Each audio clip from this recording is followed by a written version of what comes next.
El ingeniero Tomás Fourcade, director de Lesa Escrinia Asociados y Advanta Global. Tomás, querido, ¿cómo te va? Un gusto tenerte una vez más en los micrófonos.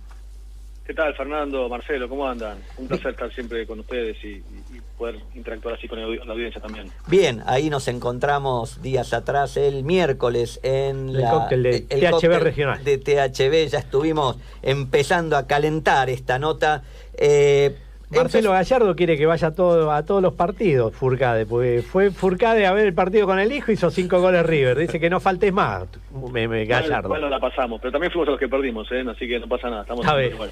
Bueno, Tommy, vamos con este tema, arranquemos por explicarle a la gente o recordarle de qué trata esta cláusula de remoción de escombros. Sí, dale, y como vos decías, hay un tema de una cláusula que es muy tradicional, pero que genera muchas dudas.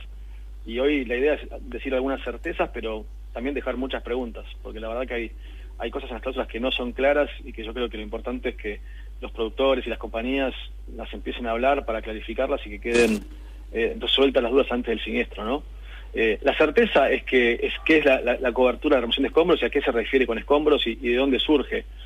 Esto surge de que cuando yo tengo un daño y lo tengo que reparar, el costo de reparación del daño, imagínense de una máquina que se rompe una parte, el costo de reparación incluye cambiar esa parte que se dañó, instalarla, dejar la máquina instalada, hacer la puesta en marcha de la máquina, que la máquina quede funcionando, pero hasta ahí termina el costo de reparación. Después hay un costo que es llevarse la pieza rota, y eso es la remoción de escombros, ¿no? Y lo mismo pasa en un edificio que se incendia y que lo tengo que reemplazar por uno nuevo, pero alguien se tiene que llevar el hormigón que quedó dañado.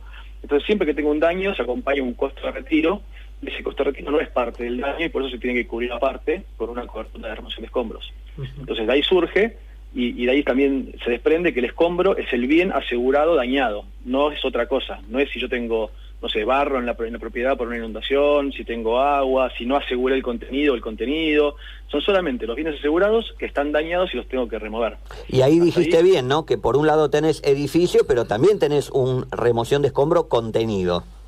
Exactamente, yo primero tengo que tener asegurado el bien que quiero remover, el bien que se va a dañar, que tiene que estar cubierto el daño para pagar la remoción. Y después, aparte, cuando defino la cobertura de remoción de escombros, puedo poner remoción de escombros edificio, remoción de escombros contenido, remoción de escombros mercadería. Tengo que asegurarme de tener todas. Tomás, por ahí mencionaste, por ejemplo, que un barro que ingresó y que en un siniestro no sería un escombro. ¿Y de qué manera podrías cubrir vos esa remoción? Porque en definitiva la tenés que hacer tal vez justamente para después remover los escombros. La remoción del barro, si yo tengo la cobertura adecuada de inundación o de deslave, en zonas que hay deslaves, es parte del daño, ¿no? Justamente, yo tengo que tener un bien cubierto de barro, en una forma es un daño y yo tengo que pagar la remoción de ese barro como parte del daño hasta el valor del bien. Pero no es un escombro porque no es un bien asegurado que está dañado, es un bien que viene de afuera.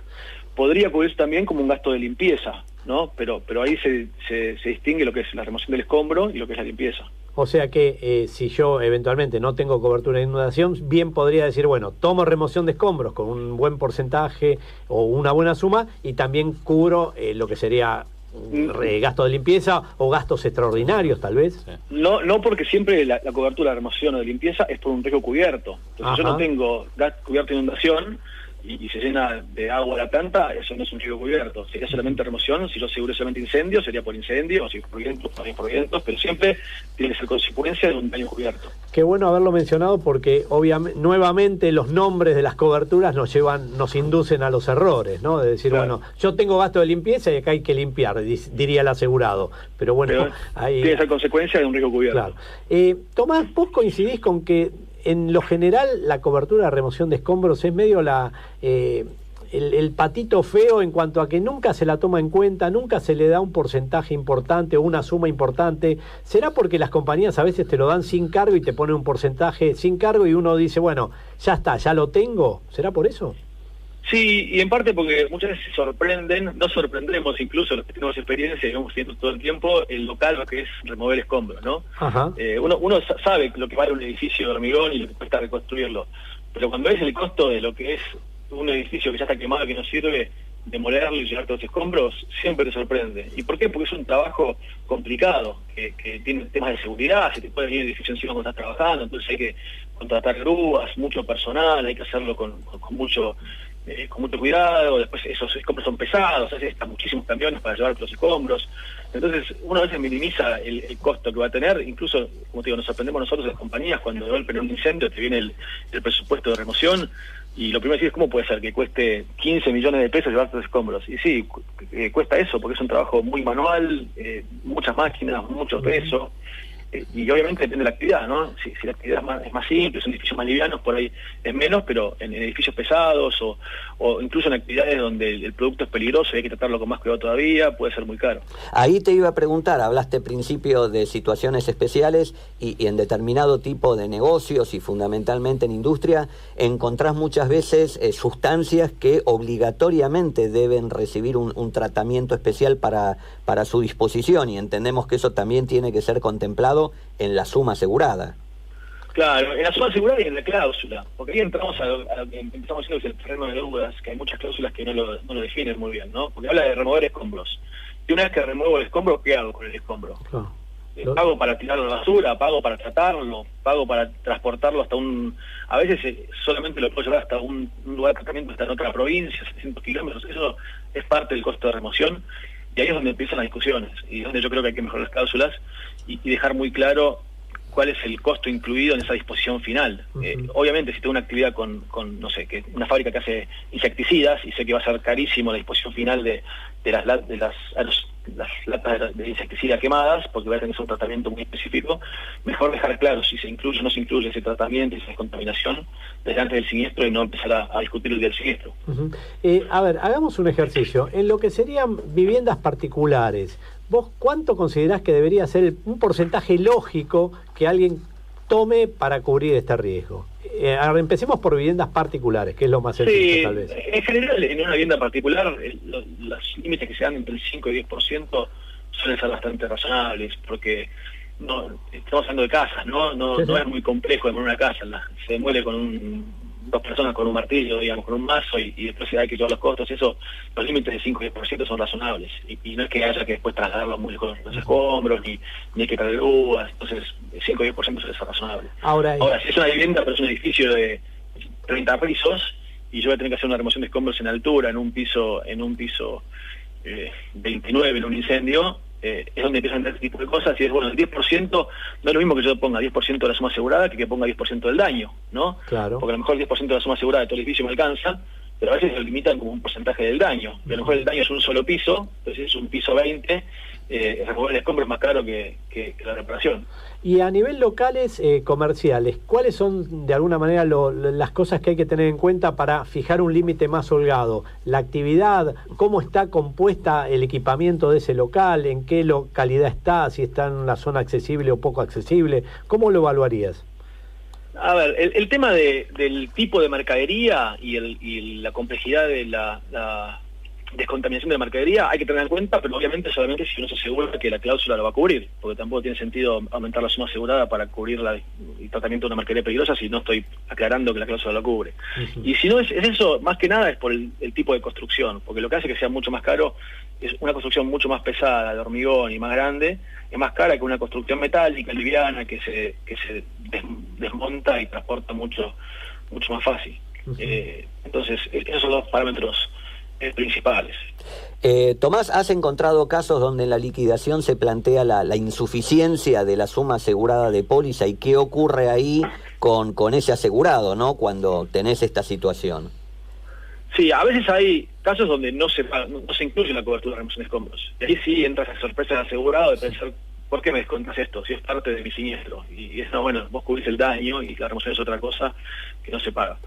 Cuando hay suma, ahí es otro terreno de dudas, y que otra vez, en este caso le dejo la duda, en el consejo que lo hablen con las compañías que trabajan y que tratan de mejorar las pólizas, es qué pasa cuando se agota toda la suma por el daño, ya sea que se agota la suma total de la póliza, una parte total de un edificio, y no queda claro o hay muchas cláusulas muy distintas en el mercado que no son todas iguales, si se dio un 10% de la suma asegurada, pero dentro de la suma asegurada o en exceso de la suma asegurada. Yo he visto pólizas que dicen las cosas y pólizas que no quedan muy claras. Y también a veces cuando no es un daño total, pero a lo mejor tengo un desglose. Imagínense que yo tengo en la póliza asegurado edificio 1, edificio 2, edificio 3, edificio 4, cada uno con suma asegurada, y es una pérdida total del edificio 1, y surge la duda, y muchas veces yo he visto discusiones que ha costado resolver, si agotándose la suma del edificio 1 para pagar el daño, se puede tomar remanente de suma de los demás edificios para pagar la remoción de escombros, ¿no? Que para mí en general sí, pero a veces la póliza no está tan clara y yo he visto discusiones difíciles de resolver. Tomás, en la trayectoria de ustedes, que es muy grande y aparte que han visto todo tipo de riesgos, ¿recordás algún siniestro que te haya tocado intervenir donde, no sé, te dejó alguna lección, decir, bueno, liquidamos esto, aprendimos algo, esto estaba bien, esto estaba mal, qué bueno que estaba esta cláusula o qué carencia de texto que nos encontramos? Contame algún caso que este tipo de tocado. discusiones sobre si se puede pagar en exceso de la suma asegurada del ítem o de la suma asegurada total se ha dado muy seguido, entonces el aprendizaje es revisar eso y como siempre digo, si ustedes leen una cláusula y no lo ven claro, pregunten hoy, no pregunten después del siniestro, ¿no? Sí, o sea, y lo mismo a todas las compañías, si las compañías tienen una cláusula y cuando alguien le pregunta cómo se cubre esto, la respuesta no surge inmediatamente, ¿por qué por qué podemos pretender que un asegurado entienda una cláusula que no la entendemos ni la compañía, ni el productor, ni el liquidador, y la tenemos que ponernos a discutir después del siniestro? Tendrían que ser más claras las cláusulas, ¿no? Después hay casos emblemáticos. Nosotros siempre mencionamos en los cursos el ejemplo del edificio Windsor en Madrid, que se incendió y estaba justo arriba de una tienda departamental muy importante, el Corte Inglés, y una zona céntrica de la ciudad y espacial castellana, entonces había que trabajar para remover los escombros, pero tratando de no interrumpir el tránsito. No es que se podía hacer una demolición, ¿no? Una explosión controlada, había que hacerlo a mano y creo que fue un 30-40% del valor del edificio, fue una remoción costosísima. Y después a veces discusiones más detalladas, como por ejemplo un caso en que los escombros son metálicos, entonces la persona que se lo lleva le ve cierto valor al escombro metálico y dice, bueno, te lo hago gratis y me quedo con los restos. Con el rezago, ¿no? claro. Entonces ahí la primera posición de asegurado es que no hubo costo de remoción de escombros porque se lo gratis. Y la forma correcta de aplicarlo es que hay un costo de remoción de escombros que tiene un costo, que hay que cuantificarlo, y después hay un recupero, y el recupero por venta de chatarra y la remoción de escombros van por lugares separados de la póliza. El recupero de venta de chatarra disminuye el daño y hay que contestárselo al daño, porque cuando un bien dañado tiene un valor de recupero se disminuye el daño. Y la remoción de escombros va por remoción de escombros. Entonces ese tipo de distinciones a veces no surgen en forma tan evidente al principio y hay que tomarse el tiempo de hacerlas porque puede implicar, o en más o en menos, porque a veces una cobertura es a primer riesgo absoluto y la otra, por ejemplo, a prorrata. Entonces, clasificar el gasto bien de un lado o del otro puede cambiar los resultados. Muy bien, bueno, buen repaso el que hicimos. Seguramente ya tendremos otras oportunidades para seguir analizando este tipo de cláusulas. Tomás Fourcade, un gusto como siempre tenerte en los micrófonos. Te deseamos un buen fin de semana extra largo. Igual para ustedes, muchas gracias por la invitación y estamos siempre en contacto y a disposición.